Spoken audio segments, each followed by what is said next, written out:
صباح الخير أحبائي وأعزائي، صباح جديد، صباح جميل، صباح كله إشراق وهنا وتفاؤل. لا نتشائم أبدا. قناة الملكة والأمير تدعو إلى التفاؤل دائما وإلى الوصول إلى الملكوت والرب يسوع. حكاية الكاهن اللي رسمه البابا، اللي كان الشخص الكاهن بيروح يقعد في القهاوي والغرز وأماكن المخدرات.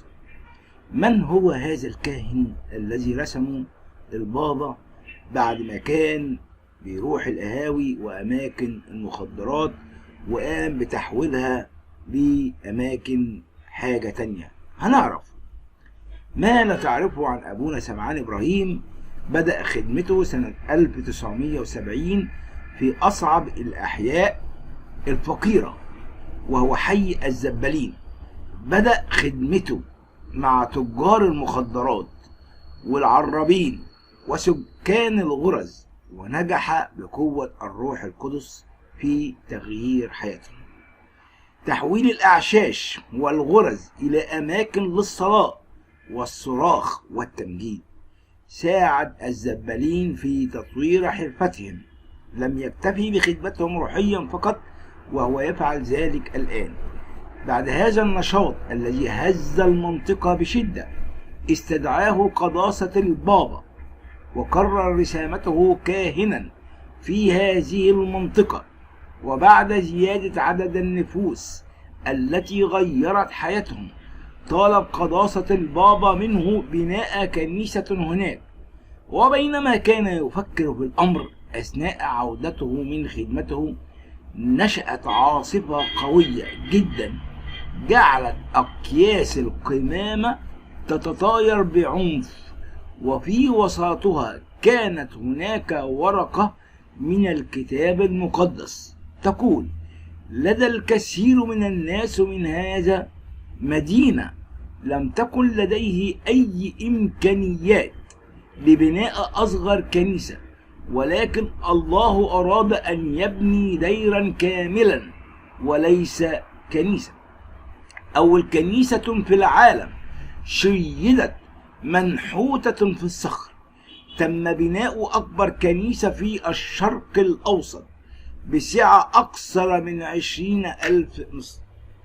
تم تنظيم لقاء دولي للصلاة بتاريخ 11/11/2011 بحضور جميع الطوائف المسيحية في مصر، وما زال له صدى حتى الآن، حيث كان له تأثير كبير للغاية.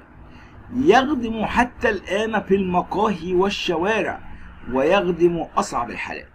لديه صور وفيديوهات لقاءات روحية ضائعة على القهاوي. يحبه المسلمون قبل المسيحيين، ويذهب كثير من المسلمين إلى لقاء طالبين الصلاة. له موهبة الوعظ والصلاة من أجل المرضى وطرد الشياطين.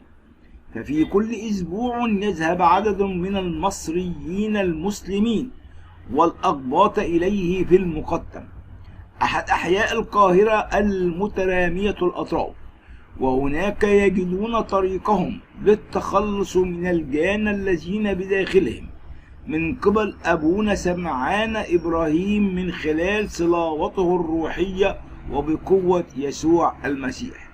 ونحن كمسيحيون لا نؤمن بالجان، ولكن نؤمن بالأرواح الشريرة النجسة. هذا هو أبونا سمعان إبراهيم، والذي قام بتأسيس دير سمعان الخراز بالمقطم. حياه الله، وقف بجانبه. هذا الإنسان الذي قابل كثير من المشاق وكثير من الصعاب، ولكن من أجل محبة الله فعل كل ذلك. جلس بالمقاهي، جلس في أماكن المخدرات. العنوان قد يكون صعبا، ولكن الحقيقة هي الكاملة. انظروا الكاهن الذي كان يجلس في الغرز وأماكن المخدرات. حفظ الله مصر، حفظ جميع أبناؤها مسيحيين ومسلمون. شكرا للأيام التي مضت من أيام أعياد للمسيحيين، أعياد القيام المجيد وعيد الفطر المجيد بالنسبة للإخوة المسلمين.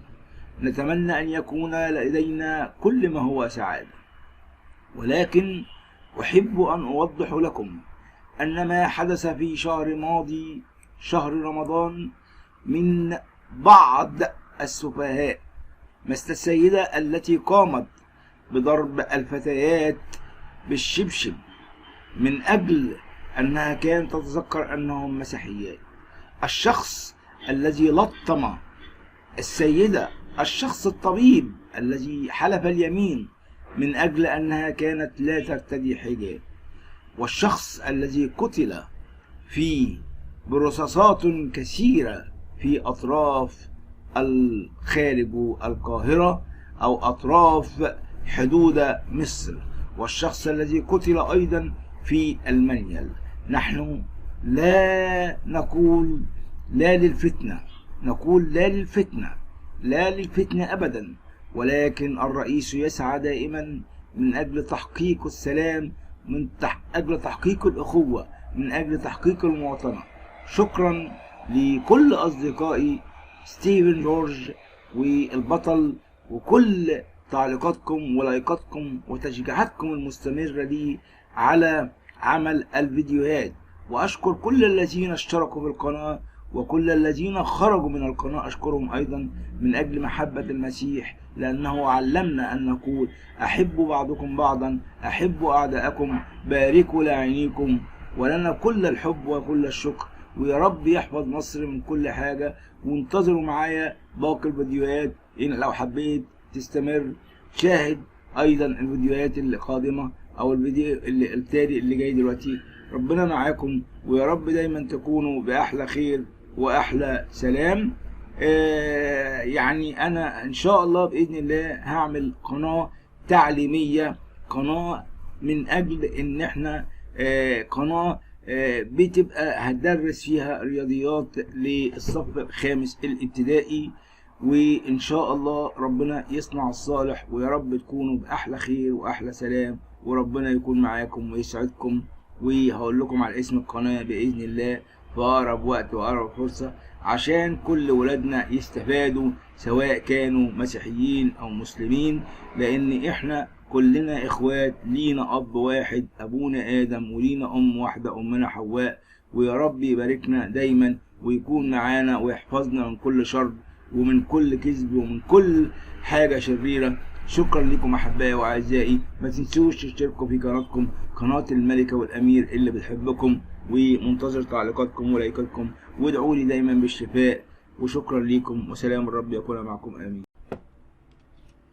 مساء الخير أحبائي وأعزائي، كل عام وأنتم بخير. قبل كل شيء بشكر ستيفن جورج، المشترك المميز، المشترك الفاضل، المشترك المحترم جدا جدا.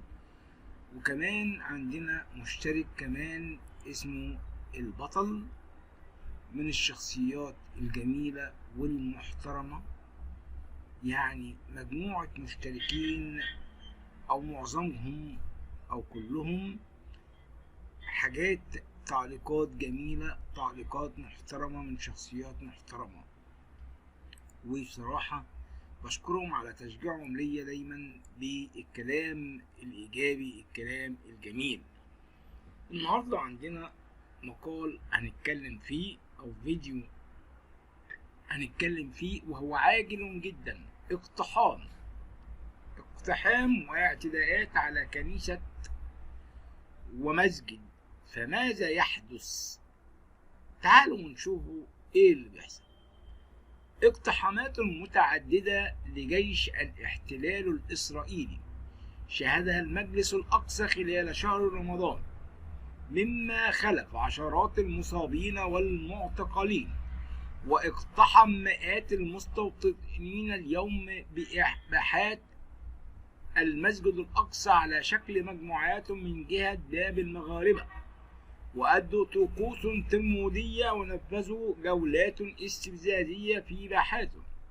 كما رفعوا علم الاحتلال عند باب القطانين، وكل ذلك تم تحت حماية جنود وجنون الاحتلال الإسرائيلي. ومن جهتها أدانت الخارجية الفلسطينية قرار رئيس الوزراء الإسرائيلي نفتالي بنيت، والتي سمحت للمستوطنين باقتحام المسجد الأقصى المبارك، واعتبرته تجاهلا وتحديا لجميع الدعوات والجهود لتمديد فترة التهدئة لما بعد شهر رمضان الكريم والأعياد. واعتبرت القرار تحديا سافر للمجتمع الدولي والعالمين العربي والإسلامي. الأمم المتحدة تدين ممارسات الاحتلال، كما جددت الأمم المتحدة دعوتها للحفاظ على الوضع الراهن للأماكن المقدسة في مدينة القدس المحتلة، وحثت على عدم القيام بأي أفعال استفزازية. وقال المتحدث باسم الأمين العام للأمم المتحدة ستيفان دوجريك في تصريحات صحفية إن موقف المنظمة الأممية تجاه الأماكن المقدسة بالقدس هو أن يبقى الوضع الراهن كما هو دون تغيير، وحث على عدم القيام بأي أفعال استفزازية. وفي هذا الصدد قال الدكتور جهاد الحرازين أستاذ العلوم السياسية بجامعة القدس والقيادي في حركة فتح أن دولة الاحتلال لازالت تمعن بتصرفاتها الاستفزازية لمشاعر المسلمين من خلال الاعتداءات والاقتحامات المتواصلة والمتلاحقة لأماكن العبادة، وخاصة المسجد الأقصى بالقدس. القدس هي مدينة كل الأديان، والحرم الإبراهيمي بمدينة الخليل، وذلك نزولا عند رغبة قطعان المستوطنين والمتطرفين الصهاينة الذين يرغبون بإشعال المنطقة وإدخالها في أتون الصراع الديني وفق معتقدات خاطئة الهدف، هو محاولة التهويد والسيطرة على تلك الأماكن وإنهاء وجود البعض منها والسيطرة على البعض الآخر. ممارسة المستوطنين الاستفزازية. وأوضح الحارزين خلال تصريحات خاصة لنا الملك والأمير أنه لتحقيق هذه الأهداف العنصرية عمد المستوطنون لتصرفات استفزازية، ومنها قطع أسلاك مكبرات الصوت، ومنع إقامة الأذان بالمسجد الأقصى، ووضع العلم الإسرائيلي على المسجد بصاروخ وفاضح لكافة الأعراف، والمواثيق والاتفاقات الدولية التي جميعها تحرم المساس بأماكن العبادة. وأشار إلى أن الممارسات العنصرية زادت داخل الحرم الشريف بعزف النشيد ورفع الأعلام الإسرائيلية التي استهدفت المسجد الأقصى والحرام الإبراهيمي، وكذلك أيضا كنيسة القيامة وكل أماكن العبادة بهدف التهويد والتسيس عبر المستوطنين أثناء اقتحاماتهم وممارستهم داخل أماكن العبادة الإسلامية والمسيحية أيضا، ومن ثم عملية السماح لهم بمواصلة اقتحام المسجد الأقصى برعاية أعضاء الكنيست الإسرائيلي وحماية شرطة وجيش الاحتلال، يمثل حالة من الإمعان في تلك الممارسات، اشتعال المنطقة بسبب العنصرية. واختتموا أن التشجيع على هذه الممارسات سوف يؤدي حتما إلى انفجار المنطقة بأسرها وعدم القدرة على احتواء الأمر.